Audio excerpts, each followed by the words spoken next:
You know that specific moment on payday, before anything else happens, before the rent reminder, before the grocery run, before the group dinner you already said yes to, when the transfer goes out automatically, the way it always does, to a place nobody at the dinner table has ever asked to see?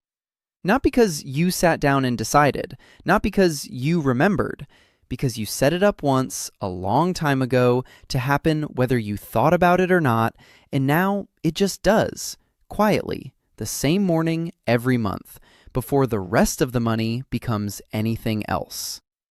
The account balance quietly adjusts, you barely even notice, while somewhere else, someone is opening the very same paycheck, spending the whole thing across the next 2 weeks, and wondering, at the end of it, why there is never anything left over to set aside. Here is what almost nobody calculates about waiting until the end of the month to save whatever is left over.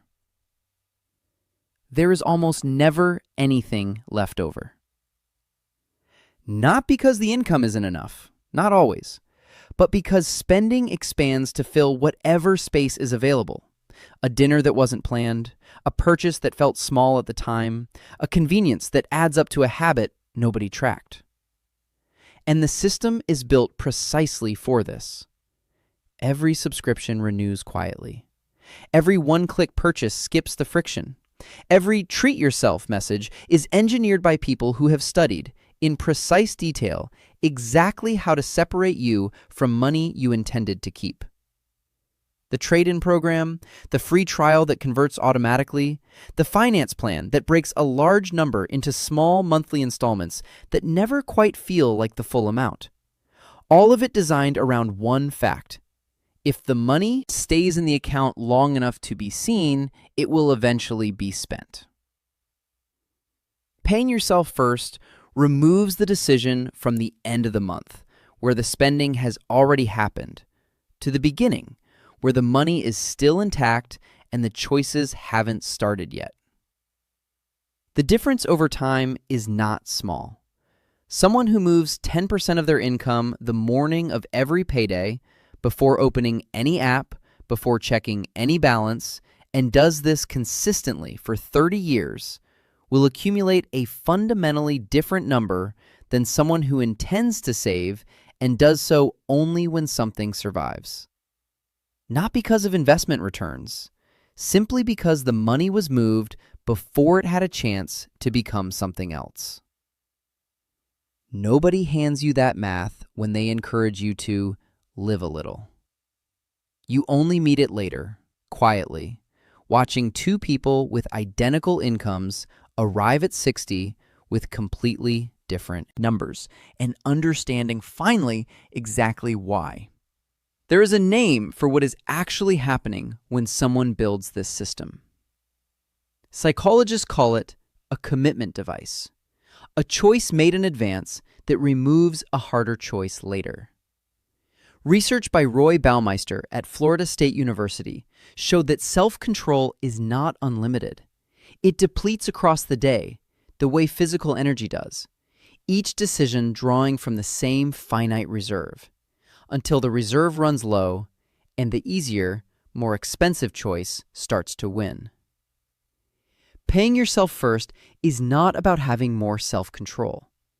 It is about needing less. The money moves before the depletion begins, before the end of the day when the discipline would have had to fight hardest to hold on. But the brain running low on discipline isn't the whole story.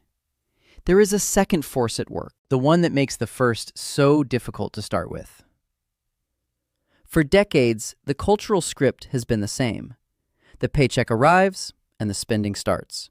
Bills first, yes, but after that, the rest is fair game, earned and deserved, available for whatever comes next. Saving first is quietly treated as anxiety, as deprivation, as someone who doesn't trust themselves to enjoy what they have. Choosing to pay yourself first is not deprivation. It is deciding in advance who has the first claim on the money you earned. And the numbers confirm what the system already knew. Federal Reserve data consistently shows the median American household saves less than 5% of income, often saving nothing at all in months where spending pressure spikes. Meanwhile, compound interest rewards early savers so disproportionately that someone who saves consistently in their 30s and stops entirely at 40 will often end up with more than someone who saves nothing until 40 and contributes every year after that, for the same total number of years, the same total amount of money, just in the wrong order. 3 forces. A brain that runs low on discipline by the time the spending temptation arrives. A culture that reads saving first as something to explain rather than admire. And a number, every decade, quietly proving that the order of operations was the whole answer all along. It was there the first of every single month, every month without exception, when the notification arrived, not a bill, not a subscription renewal, not a reminder of something owed, just a quiet confirmation that the number had moved, the same as always, to the same place, before the day had asked for anything else. It was there the lunch where the table spent 45 minutes discussing a colleague's new salary, the raise, the promotion, and the only thought that kept returning was not envy, but simple arithmetic. The same transfer, compounding for one more year at whatever the new rate now was. It was there the night of an unexpected expense, the kind with no warning and no good timing, and the only real decision was which account to move it from. Not whether it existed, not whether the month would survive it, just which pocket of money had been set aside for exactly this.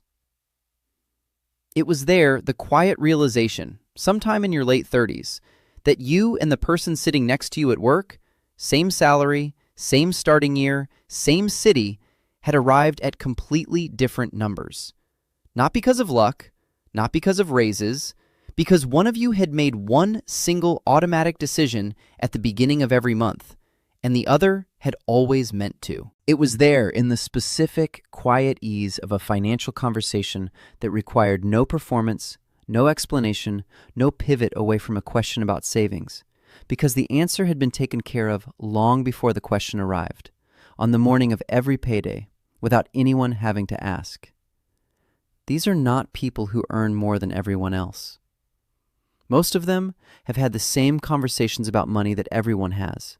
Tight months, unexpected costs, the years when it felt like there was never quite enough. Some of them built this habit precisely because of those years, not despite them. They are the person who, asked why they seem so unbothered about money, gives a system instead of an answer. Something close to this. I don't really think about it. It moves on the first of the month before I see it. By the time I open the account, it's already gone somewhere more useful than my spending. That is not someone with more willpower than everyone else. That is someone who understood early enough that willpower was never the right tool for the job and built something that didn't need it. They do not track every single purchase obsessively.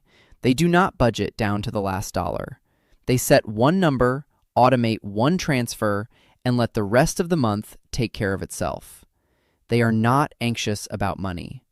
Not because they happen to have a lot of it, because they built a system that runs whether they think about it or not, and stopped needing to think about it the moment the automation was confirmed. And the next time someone asks how they always manage to have something set aside, that quiet system already has the answer ready. Now, finally, the objection. I would, but there's nothing left to move first. My income barely covers what I need. This only works for people who earn enough. This is not about people whose income genuinely doesn't cover the basics. If that's you, nothing here is meant to make a tight month feel like a personal failure. It isn't one.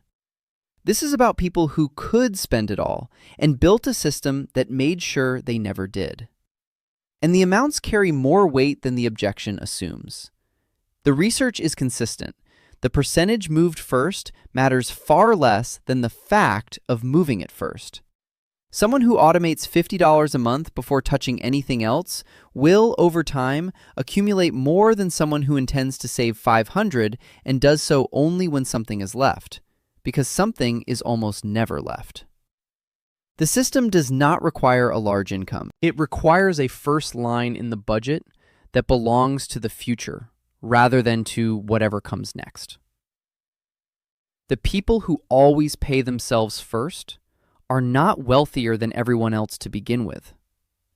They simply refuse to treat their own financial future as whatever happens to survive the rest of the month, simply because everyone else budgets that way, without ever once questioning who gets paid last in that arrangement.